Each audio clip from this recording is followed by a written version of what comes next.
Assalamualaikum warahmatullahi wabarakatuh. Perkenalkan, saya Lili Yulaiha, Wakil Dekan 1 Fakultas Kesehatan Universitas Jenderal Ahmad Yani, Yogyakarta. Pada kesempatan kali ini, saya akan menyampaikan pengenalan bagi para mahasiswa baru tahun akademik 2020-2021 yang berkaitan dengan bidang akademik dan kemahasiswaan. Saya ucapkan selamat datang dan selamat bergabung di kampus Unjani Yogyakarta, khususnya adalah di Fakultas Kesehatan Unjani Yogyakarta. Beberapa hal yang nanti akan kami kenalkan dan kami sampaikan pada kesempatan kali ini. Yang pertama adalah terkait dengan aspek legalitas, kemudian visi misi, program studi yang dikelola oleh Fakultas Kesehatan, kemudian ketentuan-ketentuan akademik, ketentuan penilaian, masa studi dan beban SKS, serta masalah kemahasiswaan. Yang pertama adalah terkait dengan aspek legalitas. Perlu Anda ketahui semua bahwa Fakultas Kesehatan ini dulunya adalah Stikes Jenderal Ahmad Yani Yogyakarta, yang mana berdiri sejak tahun 2006. Ya, di mana pada saat itu diterbitkan oleh Direktur Jenderal Pendidikan Tinggi. Dalam perkembangannya pada tahun 2018, ya, tepatnya adalah 2 Februari 2018, ya, Stikes Jenderal Ahmad Yani bergabung dengan STIMIK Jenderal Ahmad Yani karena kita masih di bawah satu naungan yayasan, yaitu Yayasan Kartika Eka Paksi, pada akhirnya menjadi Universitas Jenderal Ahmad Yani. Nah, program-program studi yang tadinya dikelola di Stikes ini beralih pengelolaannya adalah menjadi dikelola oleh Fakultas Kesehatan. Ya, ini kenapa sekarang kita menjadi nama Fakultas Kesehatan, ya, dari sejarahnya adalah seperti itu, dimana dengan sekarang berdirinya menjadi Universitas Jenderal Ahmad Yani, program-program studi bidang kesehatan ini dikelola oleh Fakultas Kesehatan, ya, di samping fakultas lain karena ada 3 fakultas yang ada di Unjani Yogyakarta ini. Nah, untuk Fakultas Kesehatan itu sendiri, kita memiliki visi yang merupakan turunan dari visi universitasnya. Apa sih sebenarnya visi universitas atau visi Unjani Yogyakarta ini? Ya, ini harus dipahami oleh Anda semuanya sebagai mahasiswa baru di Unjani Yogyakarta, ya. Yaitu menjadi universitas yang unggul dan terdepan, yang mandiri, terpercaya, kompetitif, dan memiliki tata kelola yang baik di tingkat nasional pada tahun 2037, serta mewarisi nilai-nilai kejuangan Jenderal Ahmad Yani. Nah, ini yang menjadi ciri khas lulusan dari Unjani Yogyakarta, itu memiliki nilai kejuangan Jenderal Ahmad Yani, di mana visi dari universitas ini diturunkan menjadi visi fakultas, yaitu menjadi fakultas yang unggul dan terdepan di bidang kesehatan di tingkat nasional di tahun 2037, serta mewarisi nilai-nilai kejuangan Jenderal Ahmad Yani juga. Nah, keunggulan Fakultas Kesehatan ini adalah di bidang teknologi informasi kesehatan, yang mana bidang ini nanti akan diturunkan juga ke prodi-prodi. Nanti prodi-prodi juga akan memiliki keunggulan-keunggulan sendiri yang sesuai dengan keilmuan masing-masing prodinya. Adapun misinya untuk mencapai visi tersebut, yang pertama adalah melaksanakan pendidikan yang bermutu dan responsif terhadap kemajuan ilmu dan teknologi. Jadi dalam hal ini adalah pendidikan yang kita lakukan ini bermutu, artinya sesuai dengan standar yang telah ditetapkan baik oleh Dikti maupun juga oleh standar yang ditetapkan oleh Unjani itu sendiri. Kemudian responsif, artinya mampu menghadapi perubahan, ya, misalnya dalam kondisi saat ini, kondisi pandemi, ya, kita responsif, ya, pembelajarannya kita rubah dari yang pada awalnya luring, kita tatap muka secara konvensional, pada akhirnya kita rubah menjadi pembelajaran daring seperti itu. Ya.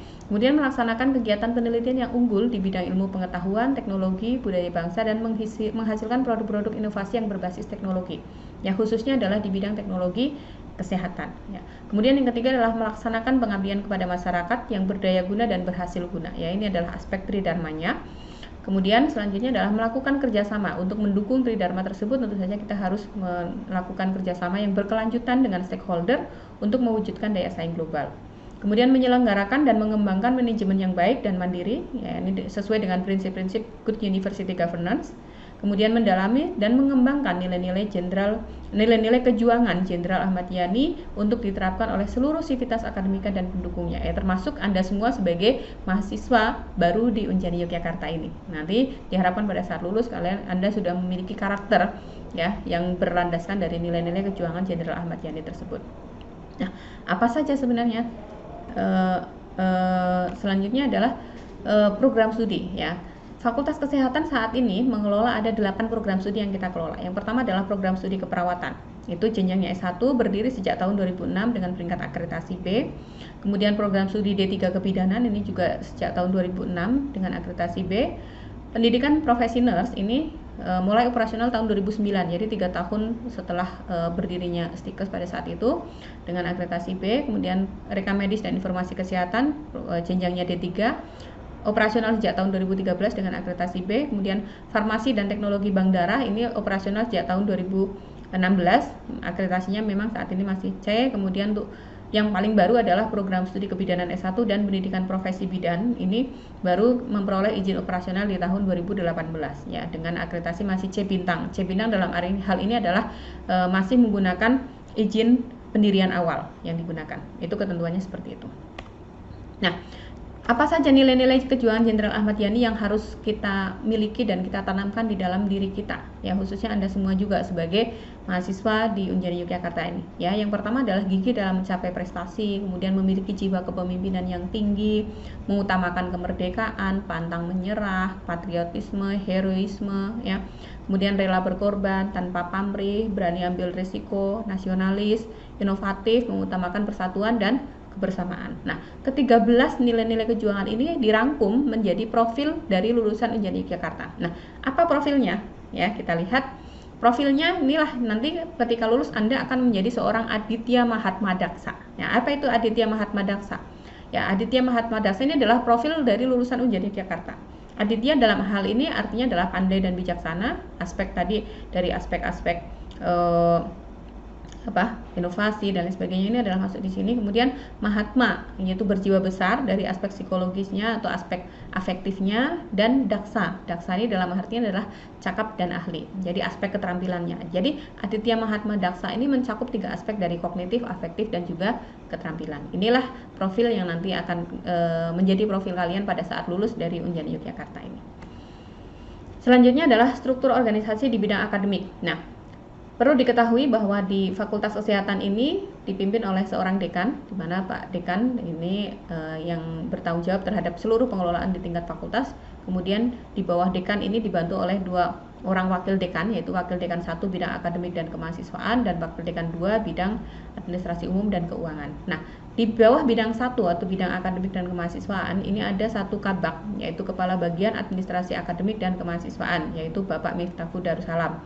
Di bawah kabak ada 3 kaur, yaitu kaur administrasi akademik yaitu Pak Amri, kemudian kaur operasional pendidikan itu Pak Sri Widiatmoko, dan kaur kemahasiswaan alumni dan pusat karir ini adalah Bapak Wasisto Budiono. Ya, jadi yang nanti akan berkaitan dengan masalah kemahasiswaan dan lain sebagainya itu adalah nanti di kaur kemahasiswaan. Sementara kalau berurusan dengan masalah akademik, KRS, nilai dan lain sebagainya nanti akan berkaitan dengan administrasi akademik. Kalau operasional pendidikan ini berkaitan dengan pengaturan jadwal, pengaturan ruangan dan lain sebagainya, ini adalah di kaur operasional pendidikan.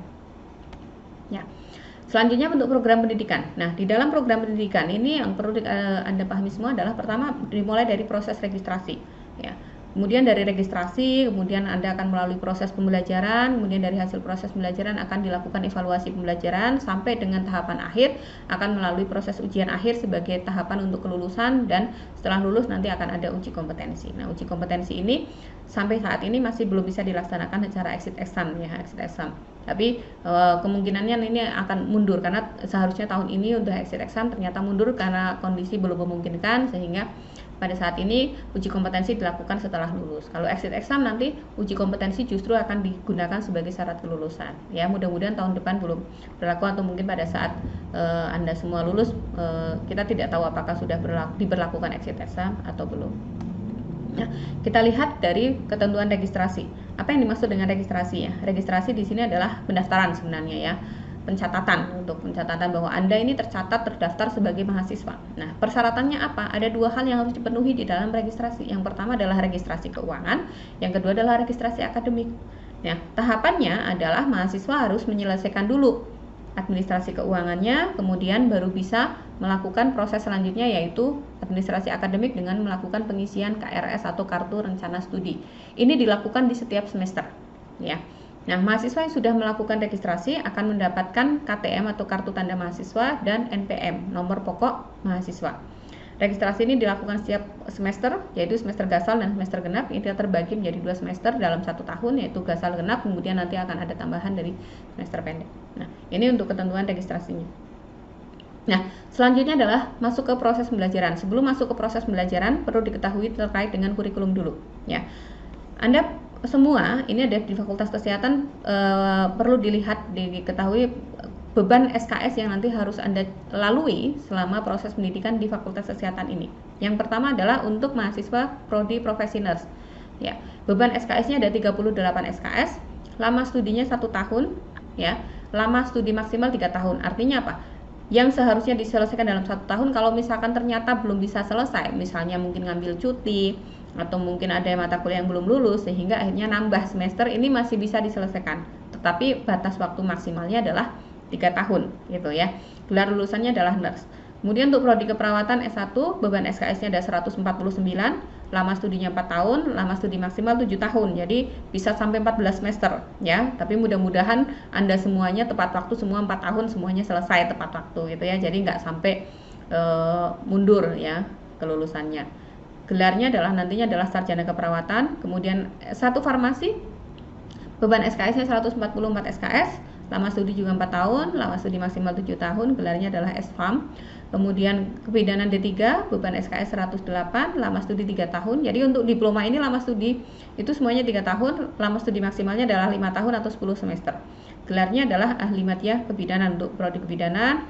Kemudian ahli madya RMIK nanti adalah saat ini adalah ahli madya kesehatan, ini akan diusulkan untuk ahli madya RMIK-nya. Kemudian ahli teknologi bank darah juga nanti lulusannya di ahli madya kesehatan.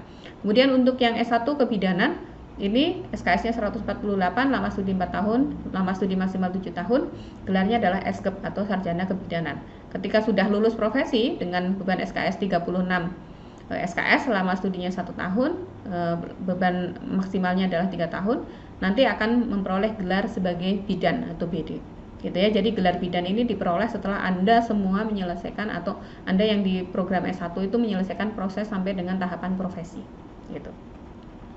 Nah, bagaimana dengan proses pembelajaran? Nah, untuk proses pembelajaran yang dilaksanakan itu bisa berbagai metode yang digunakan. Yang pertama adalah dengan kuliah. Ada juga tutorial. Ada juga praktikum. Kalau praktikum ini praktek di laboratorium. Nah, dalam kondisi pandemi kayak seperti ini memang kita modifikasi pembelajarannya antara daring dengan luring. Luring nanti kita tetap akan mematuhi protokol penanganan pencegahan COVID agar tidak terjadi penyebaran COVID secara meluas ya, dan harus taat protokol dengan ketat gitu, sehingga praktikum dapat dijalankan dengan baik. Serta praktik lapangan. Untuk praktik lapangan juga nanti kita sesuaikan dengan kondisi lahan praktik yang ada yang memang bisa menerima praktik selama masa pandemi ini. Nah, ini kondisi saat ini karena masih dalam situasi pandemi. Jadi nanti tahapan awal ketika proses perkuliahan mungkin Anda akan melanjutkan atau melaksanakan proses perkuliahan secara daring terlebih dahulu, baru nanti selanjutnya akan kita blended atau kita kombinasi dengan pembelajaran luring. Kemudian setelah proses dilalui, Anda akan melalui proses ujian, di mana ujian ini kita bagi menjadi beberapa tahapan. Yang pertama adalah UTS, yaitu di tengah semester, biasanya di minggu ke-8. Kemudian UAS ini di minggu ke-16 ini. Nah, untuk ujiannya ini kita menggunakan computer based test. Jadi nanti karena saat ini masih dalam situasi pandemi, sehingga CBT-nya adalah CBT online. Jadi nanti akan dikenalkan terkait dengan sistem CBT kita ya, dari sistem informasi CBT-nya nanti akan dikenalkan di Pordiknya. Kemudian nanti Anda akan melakukan ujian secara online ya, secara CBT-nya. Kemudian untuk praktikum bisa dilakukan dengan metode OC ya, Objective Structure Clinical Examination. Kemudian untuk praktik lapangan nanti ada ujian langsung di lahan yang ketemu dengan pasien langsung serta pencapaian targetnya. Ya. Kemudian untuk proses pembelajaran ini ada ketentuannya. Yang pertama, untuk teori minimal kehadiran adalah 70% gitu ya. Jadi 70% dari seluruh pertemuan. Jadi misalkan pertemuan maksimal adalah 14 kali pertemuan, maka 70%-nya ini harus hadir.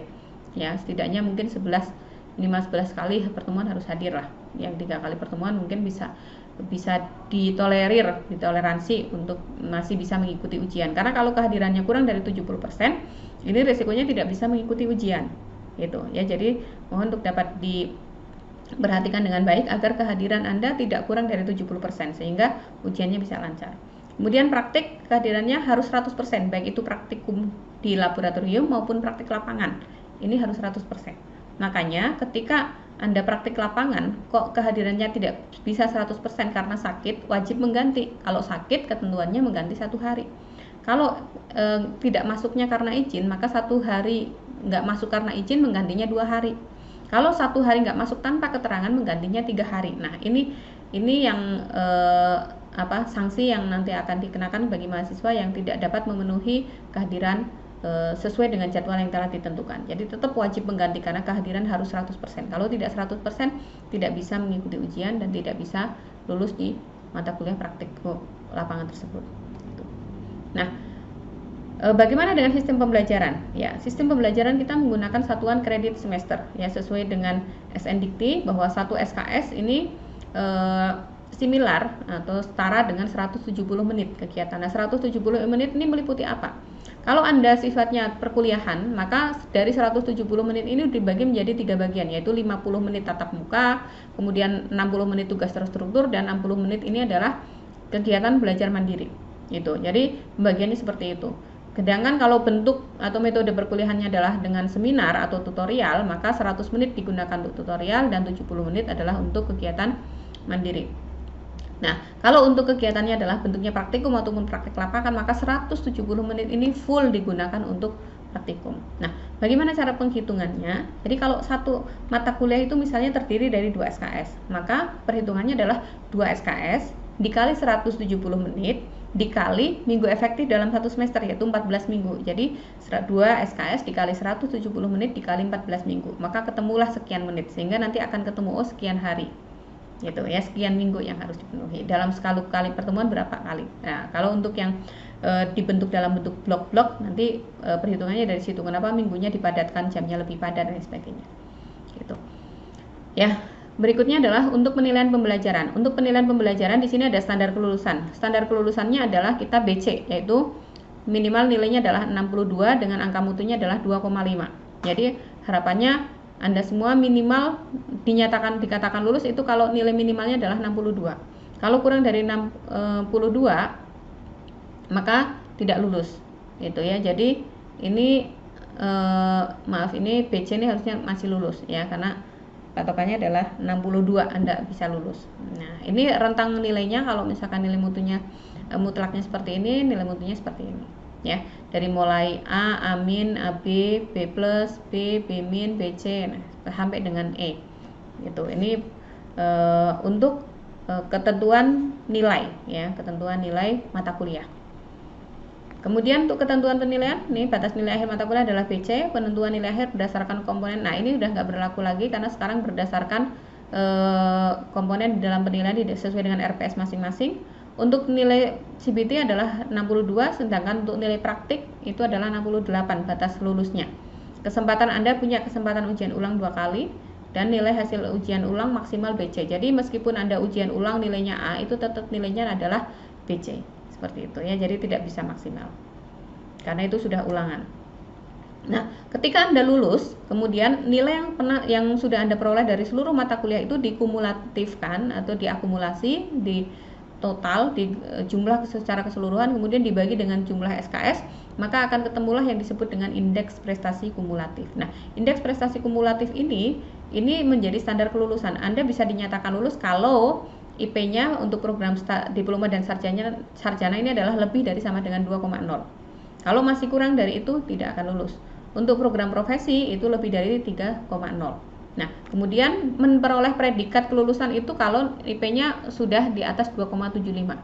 Ya, jadi dari 2 sampai 2,75 ini nggak dapat predikat ya, hanya asal lulus saja. Tapi kalau sudah di atas 2,75 yaitu 2,76 sampai 3,0 predikatnya memuaskan, 3,01 sampai 3,5 sangat memuaskan, dan kalau lebih dari 3,5 yaitu lebih dari sama dengan 3,51 ini predikatnya adalah dengan pujian atau sering kita sebutnya dengan cum laude ya, itu. Jadi ini peringkat kelulusan yang nanti akan menjadi peringkat dalam sesuai dengan IPK yang Anda peroleh.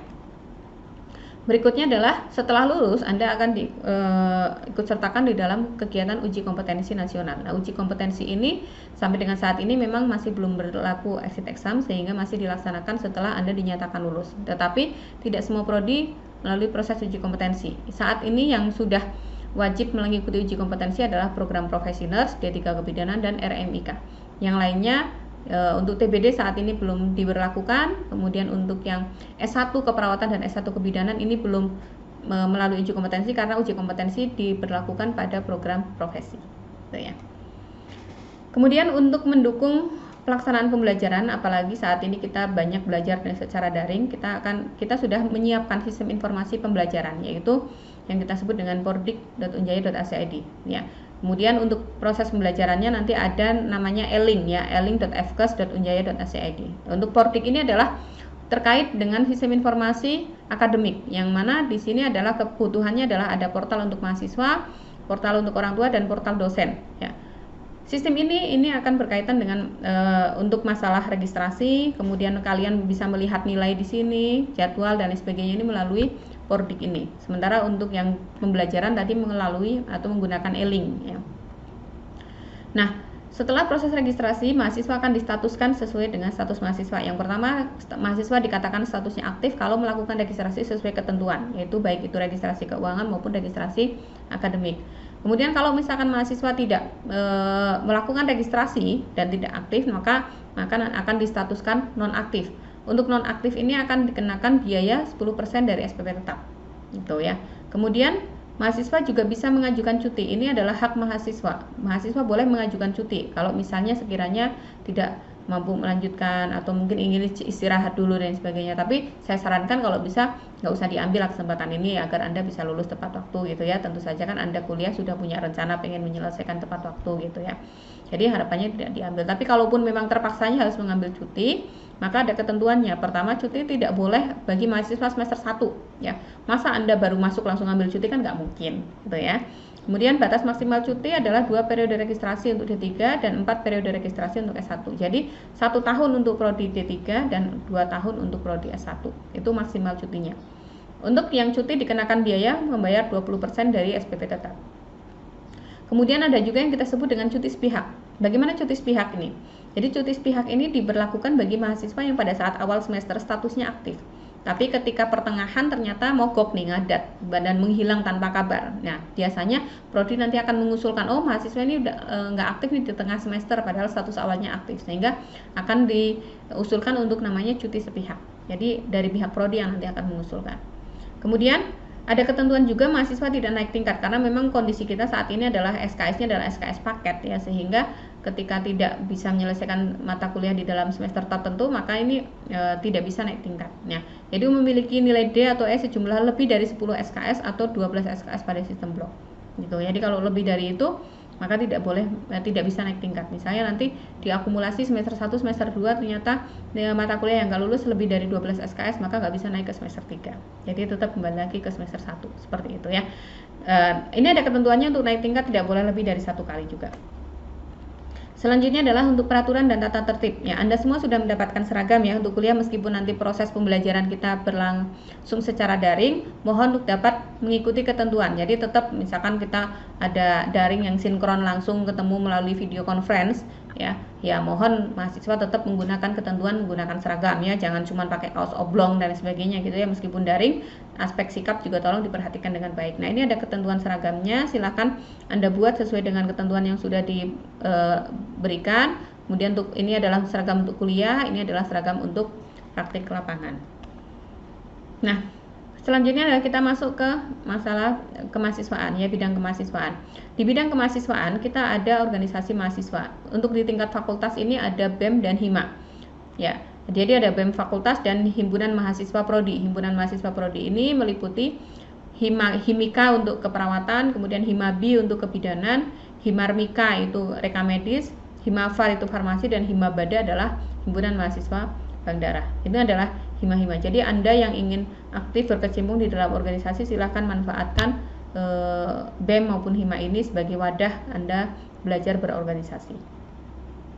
Adapun untuk unit kegiatan mahasiswa yang dikelola oleh universitas ini ada 15 UKM yang bisa Anda ikuti. Nanti mungkin ada sesi khusus untuk pengenalan UKM ya di PKKMB kali ini. Nanti akan dikenalkan oleh bagian kemahasiswaan. Ya, setidaknya ini kami hanya mengenalkan untuk unit-unit kegiatan mahasiswa yang ada di Unjani Yogyakarta. Berikutnya adalah beasiswa. Ya, ada beberapa peluang beasiswa yang bisa dimanfaatkan oleh mahasiswa. Ya, khususnya adalah di Fakultas Kesehatan. Yang pertama adalah beasiswa bidik misi atau kalau sekarang ini yang disebut dengan KIP kuliah ya. Kemarin itu ada beberapa mahasiswa, untuk tahun ini ada 10 mahasiswa ya di Fakultas Kesehatan yang memperoleh beasiswa KIP kuliah, yaitu selama kuliah nggak bayar sama sekali karena ditanggung oleh negara gitu ya. Jadi 5 di prodi keperawatan dan 5 di prodi D3 kebidanan. Itu kalau dulu namanya bidik misi. Kemudian beasiswa KBAD ini bagi keluarga besar TNI Angkatan Darat mendapatkan potongan 10% sampai dengan lulus dari biaya perkuliahan. Kemudian beasiswa prestasi akademik, biasanya nanti mahasiswa dengan IP terbaik di setiap semesternya, terbaik 1-2 itu akan mendapatkan beasiswa di akhir semesternya. Kemudian beasiswa PPA, beasiswa BBP ya, bantuan belajar pendidikan, beasiswa Dikpora ini biasanya khusus untuk mahasiswa yang dari DIY, beasiswa dari BRI, serta apresiasi dari mitra saat disnatalis dan wisuda. Biasanya nanti untuk mahasiswa-mahasiswa yang berprestasi akan ada apresiasi khusus dari pihak-pihak mitra untuk pemberian reward ya, seperti itu. Kemudian di bidang kemahasiswaan, selain bidang kemahasiswaan juga ada alumni, di mana saat ini alumni yang tersebar ini sampai dengan tahun 2016 itu ada sekitar 2.500-an ya. Kalau sampai dengan 2019 ini udah bertambah, udah hampir udah 3.000 lebih ya. Biasanya untuk pembekalan alumni akan diberikan pembekalan sebelum lulus, kemudian ada job hunting atau job recruitment yang mereka dari pihak tempat kerja itu akan melakukan seleksi di Unjani ini, kemudian merekrut lulusan-lulusan dari Unjani seperti itu. Kemudian job fair bersama, biasanya misalkan ada event-event pameran-pameran terkait dengan bursa kerja, itu biasanya kita juga mengikuti. Dan jangan lupa Anda semua ketika sudah lulus Anda harus bergabung di ikatan alumni, yaitu ikatan namanya adalah IKAMAYA. Ya. Demikian tadi adalah paparan terkait dengan bidang akademik dan bidang kemahasiswaan. Semoga Anda semua sudah memiliki gambaran ya terkait dengan bidang akademik dan kemahasiswaan di Fakultas Kesehatan Unjani Yogyakarta ini, dan memiliki bekal yang cukup untuk mengikuti proses pendidikan di Unjani Yogyakarta ini. Ya.